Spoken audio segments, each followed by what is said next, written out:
And it is 7 o'clock, so we're going to go ahead and get started. Welcome to the Virginia DC First LEGO League webinar series. We've been holding a bunch of these. This is the first webinar that we're dedicating strictly towards First LEGO League Explore. So tonight will be an informational session. So if you just are getting started or haven't even gotten started yet or just looking ideas for your team, you are in the right place. So tonight we're going to talk about what is First LEGO League Explore. I do see a couple of new coaches on the call, so I'd love to use this as an opportunity to kind of build a strong sense of what this program is about and what a season would entail. We'll go over a season overview and talk about how you can get your team started. We will then take a look at 2 of the 3 parts of the First LEGO League Explore season. We'll look at the Explore part of the process, where the team members are researching and learning about the season challenge. And then we'll also look at the Create and Test, where they're putting together a team model. And then we'll talk about next steps for coaches and what they can do to get started. Now, across our region, Virginia and DC, teams are experiencing a lot of different scenarios. We do have teams that are able to meet in person because either they're family teams or situated in a way that is safe to do so. But we also do have a number of teams who are trying to make this happen remotely and virtually. So tonight, throughout the presentation, I am going to be offering tips for managing your team during COVID-19. And so if you've already started your season and you have ideas, we'd love to hear from you. But we have some ideas for people in the field in terms of how to make a really great season happen for students despite everything that's going on. So really quickly, I'm Caitlin Olnitsky. If you're a part of the First LEGO League Challenge program, you've probably gotten a lot of emails from me. I'm the Assistant Director of Virginia DC First LEGO League. And before this, I used to be a First LEGO League Challenge coach and middle school teacher. Couple of housekeeping points. This session is being recorded. So if you, for some reason, get kicked off or have to go tend to your life or want to show this to somebody else, we will be posting it on our First LEGO League Explore site tomorrow. There is a Q&A box and a chat box, so please feel free during the session to post your questions there. We will be taking a couple of targeted breaks to kind of chunk information up and see if we can't get some of your questions answered. If you think about it, do try to address comments to all panelists. Because I'm the only person on the call, the panelists on the call tonight, I'm pretty sure I'll be able to see everything, but that would be helpful. And we don't have a ton of people on the call tonight, so I think I will be able to get to everyone's questions, but just in case, please know that I will follow up with any questions that we don't have time to answer tonight. So before we really get into the season, there's 2 really important resources I want to make sure that coaches and mentors especially know about. And the first is ThinkScape. So if you've already registered a First LEGO League Explore team or any kind of first team, you will have recognized the dashboard. After you've completed your registration, you're going to see this button pop up that says Access to ThinkSpace. This is going to give you digital access to all the season resources, from the getting started videos to the engineering notebooks. Everything we talk about tonight, you're going to be able to find digital access to. And what's great about this is they've also added a lot of inspirational resources. So as you're looking to get your team started, you'll find a lot of great content in here. It's all in one nice space for you. The other resource I want to mention is our Virginia DC First LEGO League. So FIRST kind of manages the national registration, gets you started. Virginia DC First LEGO League, we try to provide professional development and training to coaches. And we also put on the events in whatever shape they're going to look like this year. So if you've been with us before, you'll notice this is all new. We spent the summer making a new website. And you can find a lot of resources tonight at VA+DC FLL.org/FLL-Explore. So just some really helpful places and resources for you. I do see some volunteers who have been with us for a while and some coaches who I know have coached for a while. I did just want to make it clear because I think this impacts this program the most.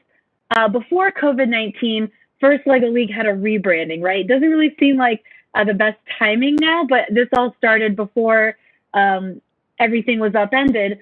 So first LEGO League used to be first LEGO League Junior, first LEGO League Junior Discover, which started to get really wordy.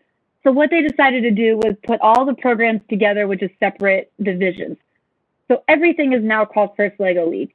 What we knew as first LEGO League, the competitive program for students ages 9 through 14, it says 16 because in Europe they're able to compete until they're 16 years old. But our competitive program for our older students is First LEGO League Challenge. The call tonight is for students ages 6 through 10, and that is called First LEGO League Explore. It used to be called First LEGO League Junior. And then a new pre-K program being piloted in Virginia and DC is called First LEGO League Discover.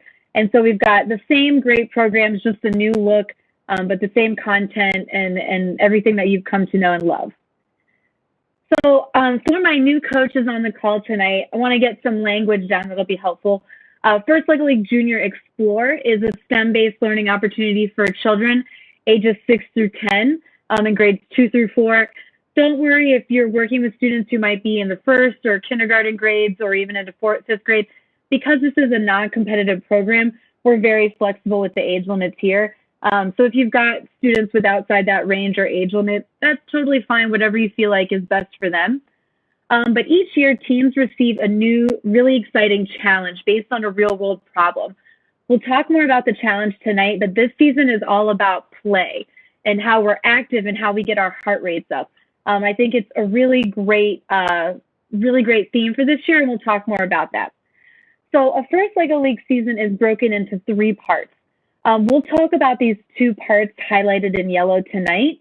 The first would be the Explore. So in the first part of the program, the team members are researching and learning and exploring the mission for the year. They're finding out more about it. They're finding out what it looks like in their community and maybe certain problems that might occur with it.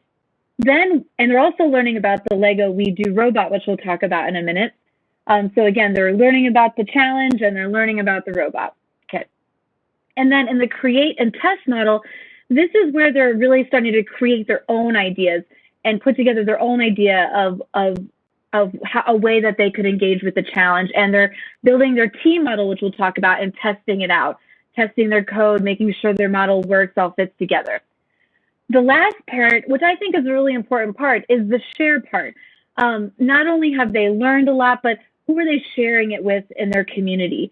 And this session tonight won't be focused on that, but we will be holding up a follow-up webinar in January to talk more about what that sharing looks like during COVID-19.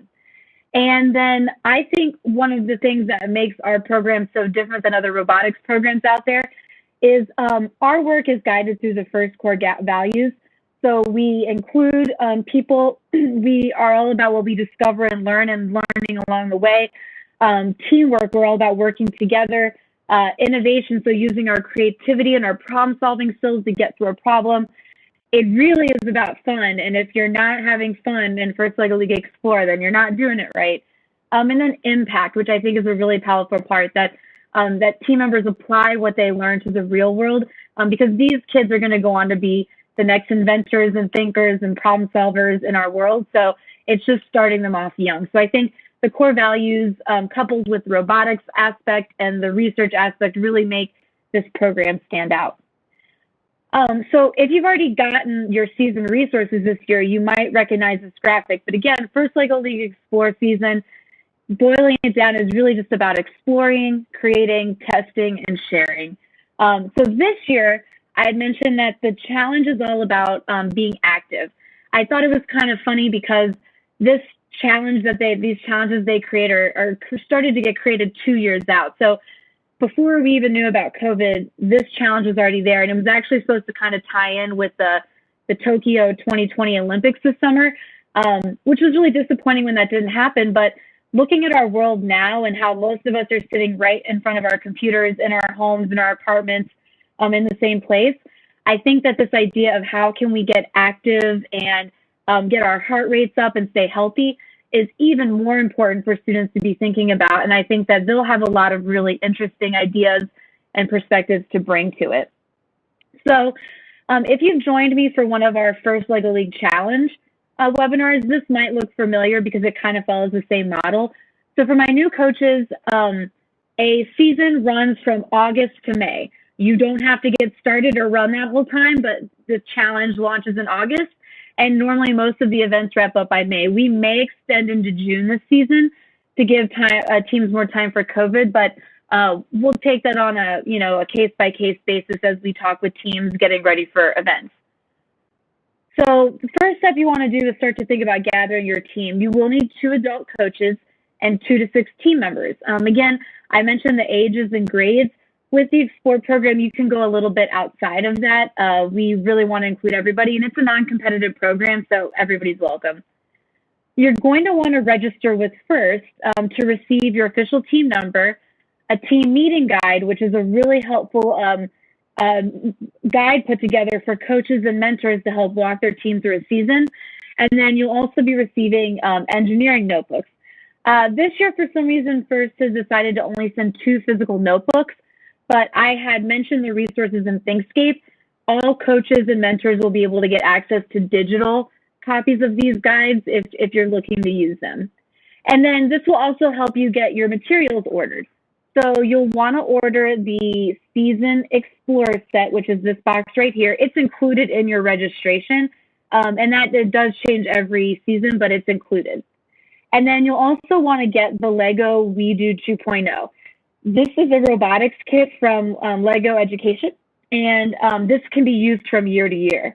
You'll also want a device. In this picture, you see a tablet, but the Lego Education, the We Do software is free, and it runs on PCs and other devices as well. A lot of the younger students, though, they do like the touch feature of an iPad, but that is not the only way that you can use that. So again, I mentioned that in order to get access to all the season materials, you are going to want to register with FIRST. You can go to firstinspires.org, walk through that process, and that's really how you get everything going. All the resources I talk about tonight, this is really unlocking that first step for my new coaches out there.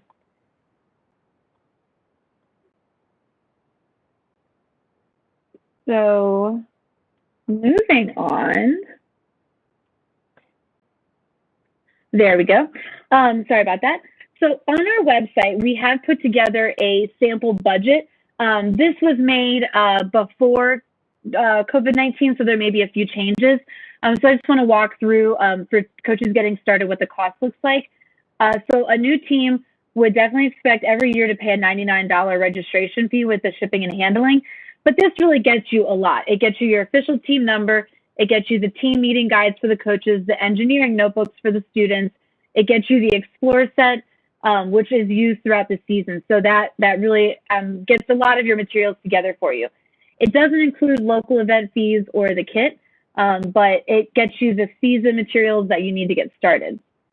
So with Virginia DC First Lego League, we also do have an event fee. Right now it is $50, but looking at the status of events moving forward, we might be lowering that this season. And there will be no travel or meals needed this season because as I make an announcement later on, we will be running our events remotely. A one-year cost would be the cost of a Lego We Do 2.0 set. You can buy these on Lego Education as well, but I would suggest you buying them from the First Inspire site. That's the only place I know of that you can get a small discount just by being a FIRST team. If you go through Lego Education, there is no box to check saying, hey, we're a First Lego League team. So I would encourage you to order, and you can order multiple kits through First Inspires. There is a slight discount there. And this can be used from year to year. And then, like I mentioned before, you're going to want a computer or tablet for programming. On our website and on the Lego Education website, you can find out the exact system requirements for that, but it covers a lot of different types of devices and whatnot. So in a lot of years, teams will actually get t-shirts. It's a big part of the team building process, and really building up the team spirit and the team energy is a really big part of First Lego League. And so while we may not be attending an in-person event, I still would encourage coaches to think about that. This is something that, they can go out in the community and really share with pride. Like I'm a part of a robotics team, just like they might share with pride being a part of a soccer team or a Girl Scout troop. So that's a really fun part of it. In other years, you might think about travel expenses, presentation supplies, team snacks. If you're meeting in person, you might still need those things, but this will probably look a lot different for people. And again, this budget is on our website if you're looking to find it. The reason why I bring this up is because funding sometimes is an issue for teams. First LEGO League Explore teams are funded in a variety of ways.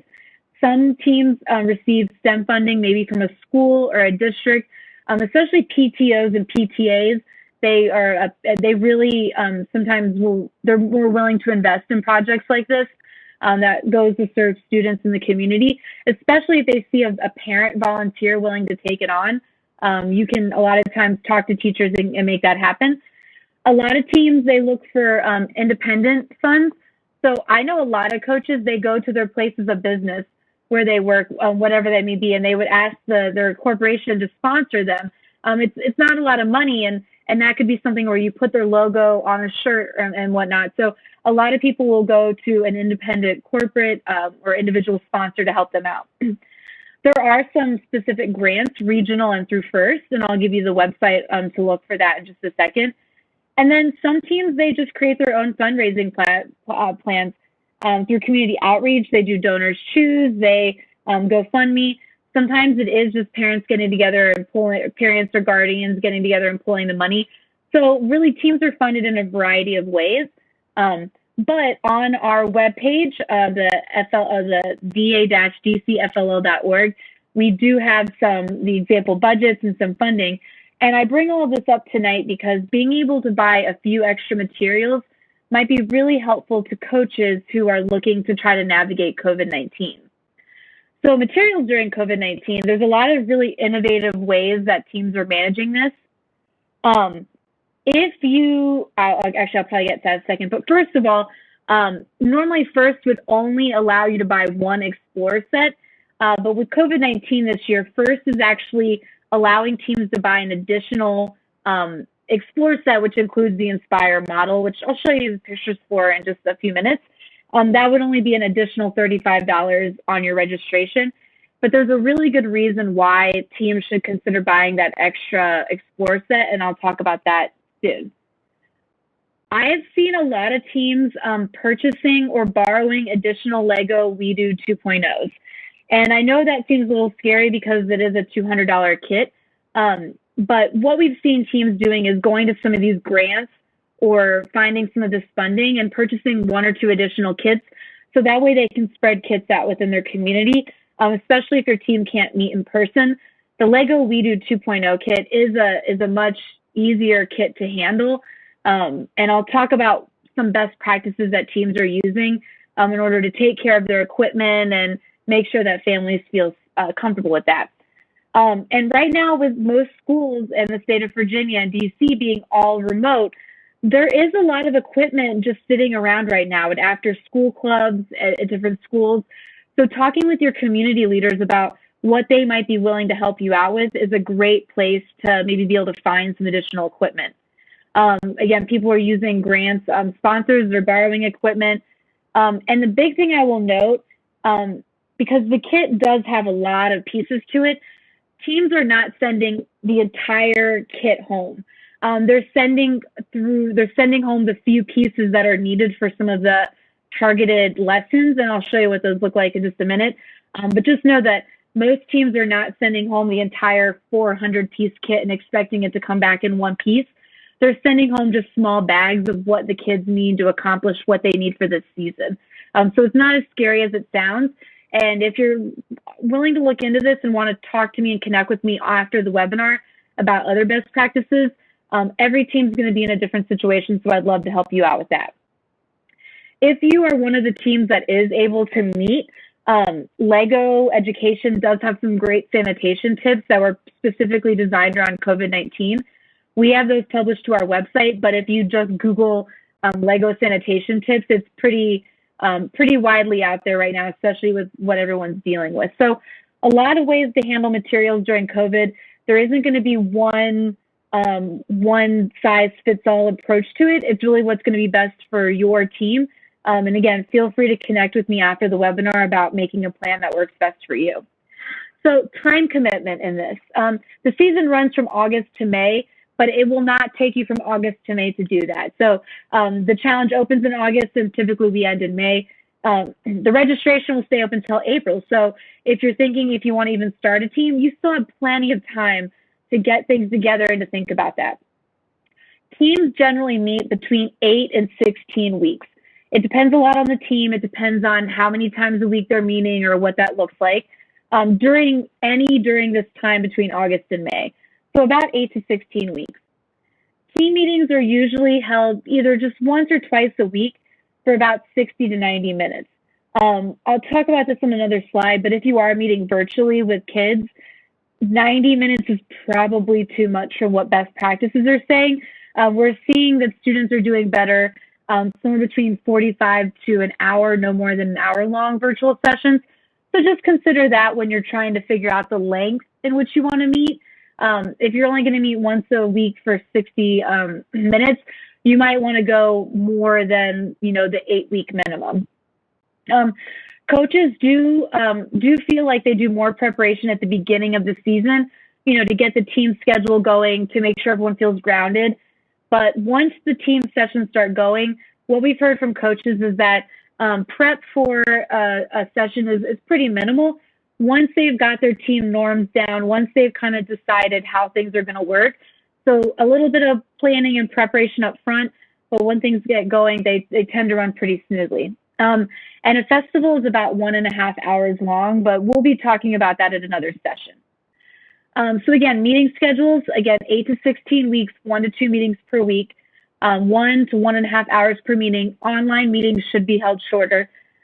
Most teams feel successful when they have at least 16 to 20 hours through a season. So again, if you're not getting started till January and you're going to an April event, you should have plenty of time to be able to accomplish that. In the team meeting guide, FIRST does have a 12-session guide, which I'll show you in just a second. But it acknowledges that some of those sessions can go shorter or longer.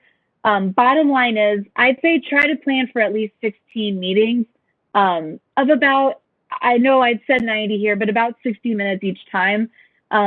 If you're trying to do an in-person field trip, which again is going to be a lot more difficult during COVID, that may not fit into your regular schedule, but just trying to give teams an idea of what to think about. At this point, I don't see any questions, so I do want to jump into what I think a lot of people are here for tonight, and that is the actual program itself. But please feel free, as I'm talking or you have thoughts, feel free to drop them in the Q&A or the chat so we can tackle those as we go through. So getting your team started, I can't say this enough, whether you're meeting in person or you're meeting virtually, take some time to do team building. Especially with students this young, it's going to develop a sense of team camaraderie. It's going to develop a sense that they are able to take risks because they trust the group. And it's going to get them talking, and it's going to help you understand who is on your team, who's quiet, who's loud, who's a leader, who is maybe a follower.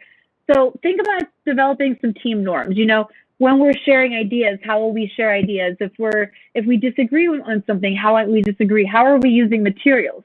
Whether it's in person or virtual, even with younger kids, it's good to develop a couple of ground rules just to get things started. Think about some team building activities.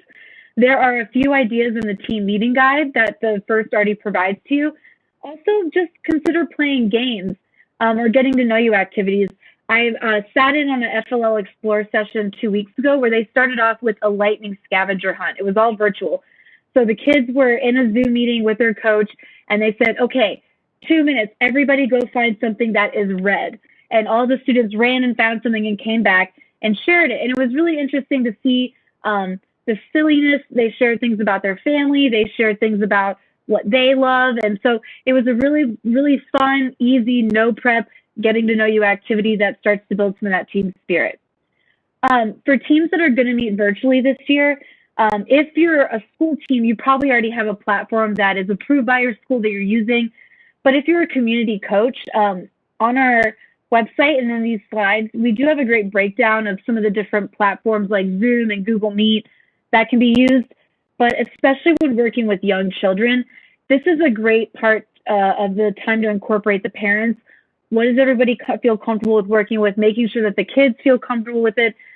Having a few conversations about that will probably save you a lot of time and headache on the end if you were to just decide what everyone's going to use and then it ended up not working very well for the team. So definitely as you're getting started, take a couple minutes to figure out what that's going to look like for you.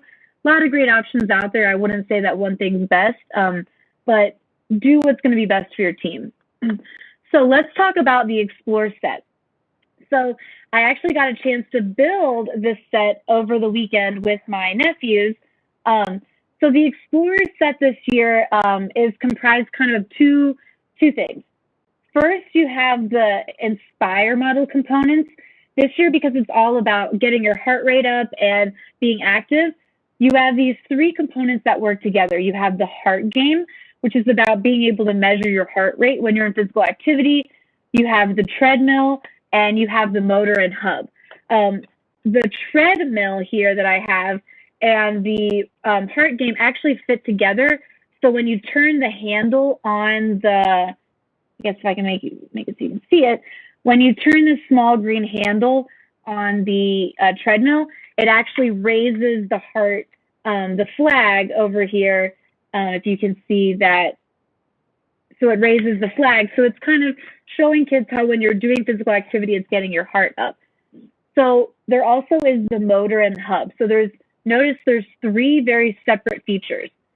So if you were to buy 2 of these kits and you had 6 team members, you'd have 2 heart games, 2 motor and hubs, and 2 treadmills.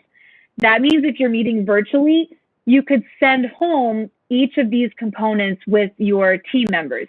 What's really great is these things are nicely bagged up, and I can't find my booklet right now, but they come with booklet instructions that you can send home. So you would be able to send bag 1, the heart game, home with 1 student, and bag 2, the treadmill, home with another student, and then bag 3 with another team member.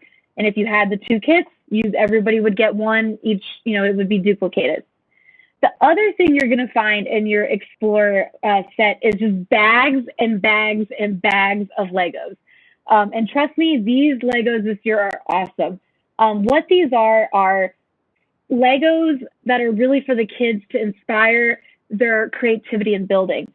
In this bag of Legos, you're going to find tiny little Lego slides and Lego skateboards, little wheelchair accessible ramps, things like that, actual Lego wheelchairs with little figures that can go in them.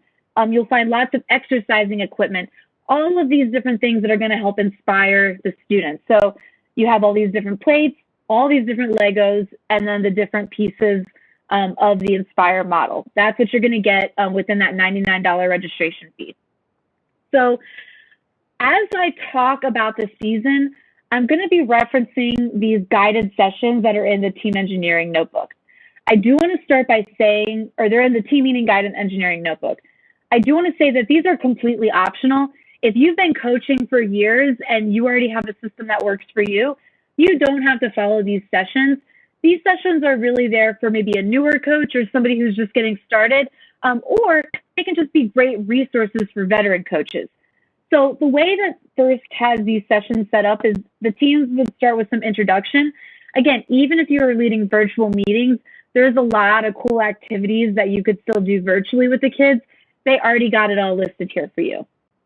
Then what the team does then is they actually divide into 2 groups. If you're meeting in person, this seems totally plausible. You could totally do that. Sounds nice. If you're meeting virtually, though, splitting into 2 groups might not be the best way to do this. So as I walk through some of these sessions, I'm going to be going more from the lens of we're just keeping all 6 kids together instead of breaking them into 2 groups of 3. If you decide to break them up, cool. Basically, they're just repeating the same thing at different times. And then at the end, there's sharing and cleaning up the materials and that kind of thing.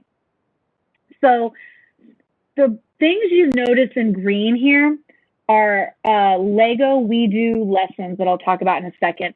And then the things that you notice in blue are actually a part of the season kit. So the first step I talked about was explore and research. After you've got your team started, you've done some team building, you got things figured out, now you're going to jump into the explore part. So Welcome to the Playmaker season when your town needs more spaces for people to climb, run, swing, roll, and jump. Children will design and create a space for people to be physically active. Help them explore the fun ways to encourage people to play and be active. How will children use hills, trees, walls, ramps? Basically, the whole point of this season is getting kids to design an obstacle course using this Inspire model somewhere in their obstacle course. So you may have seen these characters if you've already gotten a kit, but this is May and Marco. They kind of guide the kids through the whole season. So in your first couple sessions, this is going to be a great time just to learn about being active. Maybe you want to invite a PE coach from the student's school on. Maybe you know somebody who is a trainer or plays a sport. Maybe all the kids are really into playing basketball. Maybe you find someone from a local basketball organization to come talk with them. But this first step is just about really getting kids to think about how are they active. You could take them, we have some cool resources on our website, the NFL Play 360 website that does virtual tours. But really it's just about learning how kids are active. There isn't a wrong or right way to do it. But if you want kids to get thinking about building an obstacle course, you might want to do some exploring. And in that Thinkscape section I talked about in the first website, they also give you a lot of cool pictures to show kids to get them thinking. So step one, just do a little bit of research with the kids. Look at how people get active. Also during this step is when students will start, the team members will start to look at the Lego We Do kit. Now, if you're a team that can meet in person, you should be able to follow this pretty easily together. If you have to meet virtually, there's one of two options for you here. We know of some teams who have been able to find enough kits to actually be able to send some of these Lego We Do pieces home. So they sent little bags with the Smart Hub, the different pieces they need, not the whole huge kit, just smaller ones. They've sent them home with each student. If that's not possible for your team, what some teams have done is they've actually kind of set up like a traveling schedule where the kit gets delivered to different homes and the students will engage in the activity with their parents at home or their guardians. Again, there isn't one right way to do this, so it's about thinking what's going to work best for your team. I'd be happy to connect with you after the webinar to get an individualized plan. But with the Lego We Do software, it's free, and the beginner sessions that the kids go through are actually all built in for you. I just recently did these with my 5-year-old and 3-year-old nephew, and they absolutely crushed it. So in the classroom projects, you'll see a bunch of different things. In the team engineering note or the team meeting guide, they suggest this year teams do the cooling fan, the moving satellite, and the SpyBot. Very few parts, very few Legos, a lot of great learning. The kids really get excited. So again, my idea is not sending home this entire huge kit, sending home just the pieces that are needed to do the SpyBot, the cooling fan, the moving satellite. There's even a cool Space Rover one, but that actually isn't included in the team meeting guide. So again, what am I talking about here? In the first couple sessions, it's just about learning how to use the Lego We Do. So maybe if you have enough pieces for everybody to work, they all get on a Zoom call together and they all work on the cooling fan together. Or maybe the cooling fan kind of travels for a couple weeks around, everyone has a chance to do it. Not saying there's one right answer, but I would start first with working on those introductory activities. They're already there for you. They have really nice directions, really beautiful program directions. It really walks the kids and the parents and the guardians through nicely. So in the Explorer, you've learned a little bit about how people get active, and you've got the kids working on some just introductory activities, being the cooling fan, the moving satellite, and the spy robot. The next part is going to be now working in this Inspire model. So again, I don't see any questions here, so I'm going to keep rolling through until I see some, but please feel free if I'm going through something too quickly or if something's not making sense or I need to go back, throw those questions or comments in there, and I'd be happy to stop as soon as I see any coming in. So Explore, the team researched, the team got the basics down of the Lego We Do. Now it's time to do the create and test portion of it. So the first portion probably took about a month, maybe 4 to 6 sessions. So now we're kind of in the middle of the program, right? So now the kids know all about how to get active. They know all about the Lego We Do. So now it's time to bring everything together into this obstacle course. So this is where I mentioned that it would be a really good idea to maybe order another of the Explore sets. It's only going to cost the team $35, but it will be really helpful.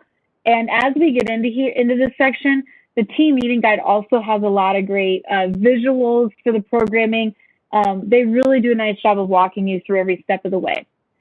So essentially, the team is going to be putting together, made out of Legos, an obstacle course. And somewhere in that obstacle course, they need to include the heart game and oh no, my Lego person popped off. The heart game and the treadmill. They're going to want to include that somewhere in there. So a team model, which I'll show you a picture of in a second, is made of only Lego elements. So if you have students who have other Legos, you can incorporate them, but I promise what they include in this box is plenty for you. So it will include only Lego elements. It'll include that Inspire model, the treadmill, and the heart game. It'll include at least one motor, and then use the Lego education software. There are sensors in a Lego We Do 2.0 kit. The team can use them if they want to, but there's no requirement for that, and it is kind of more of an advanced programming skill. So if your guys get there and they want to use any of the sensors, they can, but it's not required in the team model. So this is kind of my thought process through this. If you are a team that can meet together, awesome. Spend a couple of sessions building it, spend a couple of sessions drawing out the obstacle course. How are you going to turn these Legos, these plates, and this into an obstacle course? You're good to go. If you are a team that cannot meet in person, though, this is where it becomes a little bit tricky. So if you're working remotely, each student would be sent home with one of these elements, right? If you have 6 kids on the team and you ordered 2 of these kits, you should have 6 of them ready to go.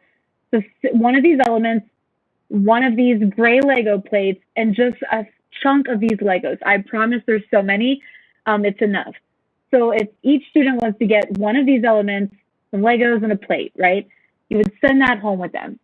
Each member would be able to build one part of the model. The building is super simple. They have a nice little booklet that can be sent home with the kids. Like I said, I did it with my 3-year-old and 5-year-old nephews, and they absolutely crushed it, had a great time. So first they'll build this, right? Then on the call, I would imagine every student has like a piece of notebook paper, and they're just sketching, what would their obstacle course look like? They would get inspired from the treadmill and the heart game and these extra pieces like the slide and other things that maybe you've talked about. Maybe if you had interviewed a PE coach, what are other things that are in an obstacle course?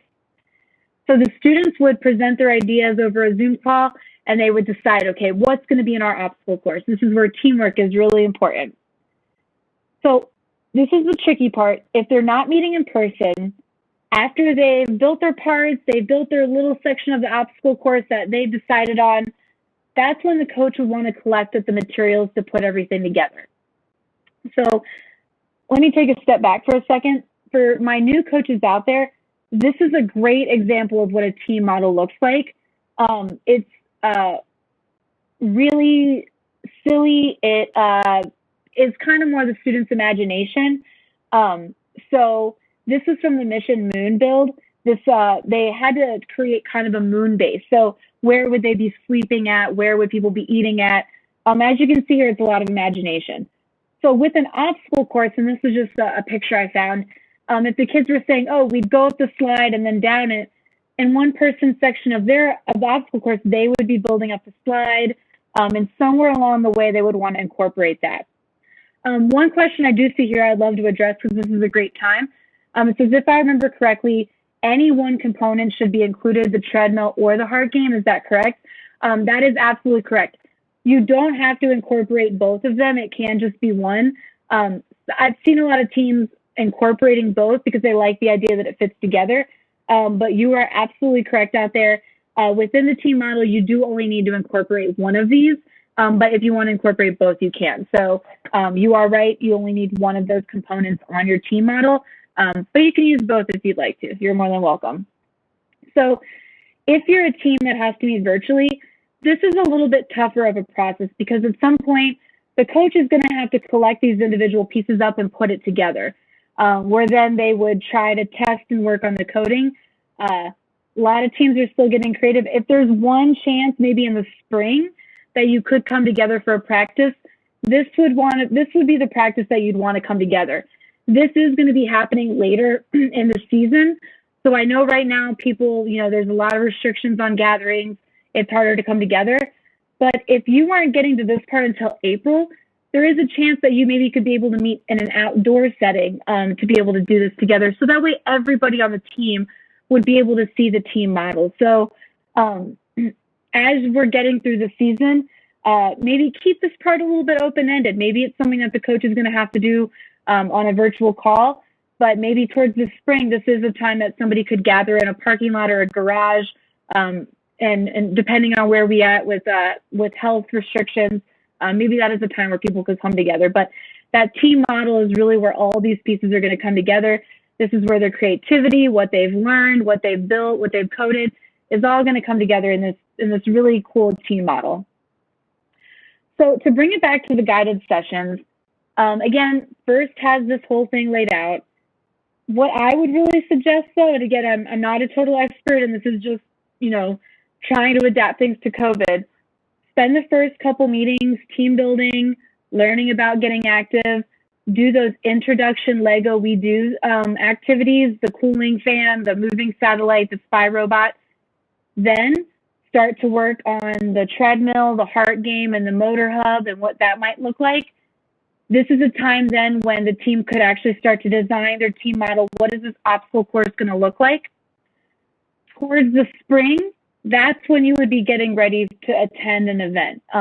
Right now it says design a post or finish your post or get ready for the event. We're not going to go into detail about that today because I didn't want to overwhelm coaches and we're still figuring out what those events are going to look like, but I will share an update with you. So hopefully by arranging it this way, it feels a little bit more manageable to do virtually, and you could still even manage running your sessions this way if you were meeting in person. So a couple of COVID-19 updates that we do have from our area in Virginia, DC for FLEGO League. We will 100% be offering events this season. We want to make sure that everyone knows that going into it. We will have the schedule out before the holiday season, so we're working right now to finalize that. We're hoping to have it out within the next week or two. And then we will open up registration on our website for events January 15th. We'll email all registered coaches and put it out on our mailing list and in our newsletter. So if you already found us for the webinar, you should be able to find out about that registration.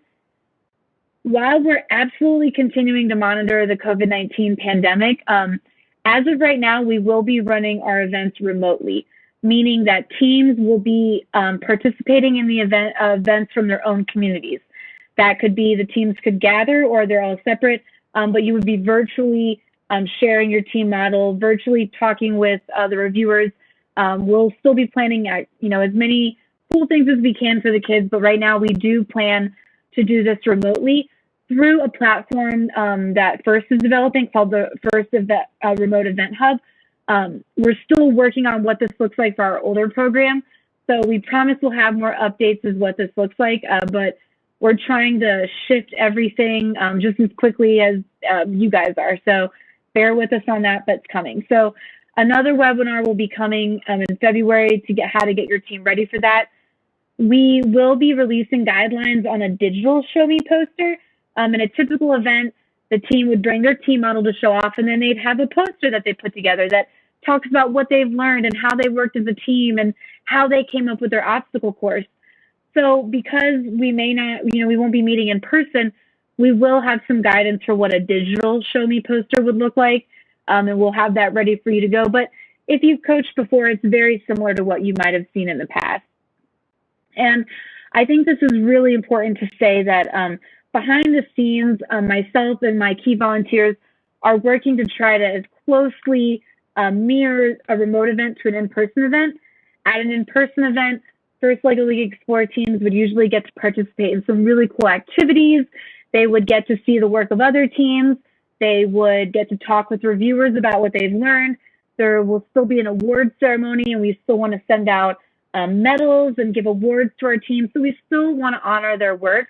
But just like everything else with COVID, what that looks like, it's just going to look a little bit different. But we're working behind the scenes to make sure that we still provide a really fun and meaningful experience to students because they've had a lot taken away from them in the past couple of months. So we still want to honor those experiences for them. So one question I also see that a coach only received 2 engineering notebooks, and that is true. First is only sending out 2, yes, even though you have a team of 6. But like I mentioned in the beginning, all the resources are digital, and there's even through the ThinkScape platform in your First Inspires registration, they even have an interactive engineering notebook. So if you wanted students to be able to type into it, you could also print it out. They've never given us digital copies of this before, so you could print out extra versions or extra copies if you were interested. So that is feedback I've given to First. I think that they should be giving more than just the 2, so hopefully they do change that for next season. Another question I see is that I wish I had them with me, but in their Explore kit, teams found a bunch of small like tiles, Lego tiles with the logo, the Playmakers logo on it. That is not a part of the challenge. That is actually just a small little piece that you can give away to the students as kind of a way to remember the season. They're supposed to be for the students to take home. So please, when you're ready, let them take those home. They don't have to be incorporated into the challenge at all. They don't have to be there. And I see another question about sensors. I did mention before, you don't have to use a sensor in your team model, only a motor. If the team wants to use a sensor, that's awesome, go for it, but coaches and volunteers don't need to stress themselves getting kids to that point. I see another question about our dates. Again, we will release our remote, we will release our event dates. We're hoping in the next 2 weeks. We just today actually got access to the remote event hub, so we're trying to figure out how it works and what we need to do to schedule that. So we promise if you just pay attention to that VA+DC FLL.org site, you should see some of that information coming out shortly. Another question I see, I didn't talk about this so much tonight, but I know I have some coaches that are involved in FLL Challenge. And the question I have today right now is about, do FLL Explore members have to be registered online through the youth registration?